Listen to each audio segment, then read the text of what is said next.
اللهم صل على محمد وآل محمد. اعوذ باللہ من الشیطان الرجیم. بسم اللہ الرحمن الرحیم.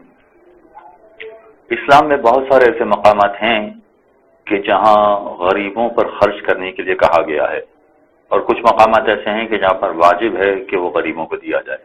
مثلا زکوٰۃ میں کہا گیا کہ غریبوں کو زکوٰۃ دی جائے، اور اسی طرح سے خمس میں کہا گیا کہ سہم سادات والا حصہ غریب سادات کو دیا جائے. اور بھی کچھ مقامات ہیں کہ جہاں پر یہ کہا گیا ہے کہ غریب کو دیا جائے، مثلا رد مظالم ہے، واجب صدقہ ہے.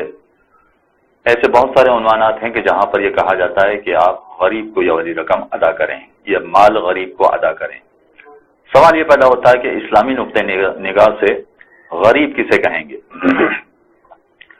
اس لیے کہ ہمارے معاشرے کے اعتبار سے اگر ہم دیکھتے ہیں تو غریب فقط اس شخص کو سمجھا جاتا ہے کہ جو مفلوک الحال ہو، جس کے لیے اپنے اخراجات چلانا بہت مشکل ہو، اور بڑی قسم پرسی کی زندگی بسر کر رہا ہو، مانگ مانگ کے گزارا کر رہا ہو. اسلامی نقطۂ نگاہ سے ذرا سا فرق ہے، چنانچہ یہ جاننا ضروری ہے کہ اسلامی نقطۂ نگاہ سے غریب کون کہلاتا ہے. غریب وہ شخص ہے، ہر وہ شخص ہے کہ جس کے اخراجات اس کی آمدنی سے زیادہ ہوں. اس کا مطلب یہ ہوا کہ اگر کسی کی آمدنی 5,000 روپے ہے مگر اس کے اخراجات 6,000 روپے ہیں تو یہ شخص غریب ہے. لیکن فقط یہی شخص غریب نہیں ہے، بلکہ اگر کسی کی آمدنی 50,000 روپے ہے اور اس کے اخراجات 60,000 روپے ہیں تو یہ شخص بھی غریب ہے، باوجود اس کے کہ اس کی آمدنی 50,000 روپے ہے، مگر اس کے باوجود یہ غریب ہے اس لیے کہ اس کے اخراجات چلانے کے لیے اسے 60,000 روپے کی ضرورت ہے. اگر کوئی اعتراض کرے کہ صاحب پھر تو ہر آدمی اپنے اخراجات بڑھا لے گا اور غریب بن جائے گا، یہ ایسا وہی کرے گا کہ جو کمزور قسم کا آدمی ہوگا، پست قسم کا آدمی ہوگا، وہ یہ کام کرے گا. اور پھر یہ کہ کوئی ضروری تو نہیں ہے کہ ہر ماہ اسے کوئی نہ کوئی امداد کرنے والا مل جائے.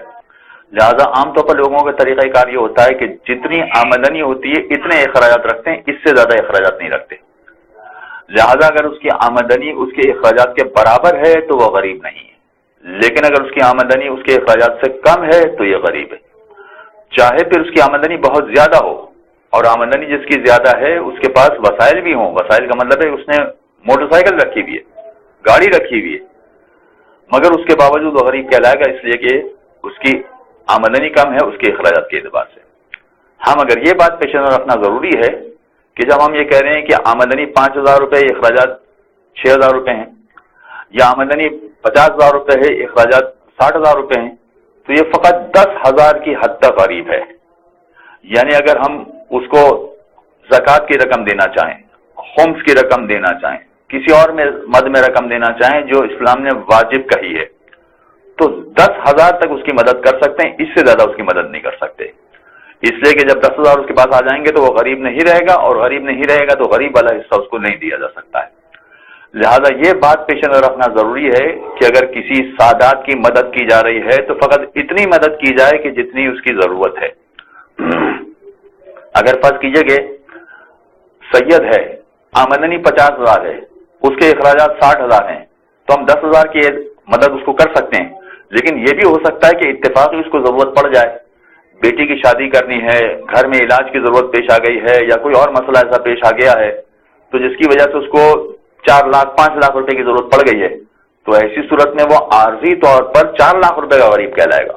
لہذا اگر ہم 4 لاکھ روپے 5 لاکھ روپے کی بھی مدد کرنا چاہیں تو کوئی حرج نہیں ہے. وصلی اللہ علی محمد وآلہ. اللهم صل على محمد وآل محمد.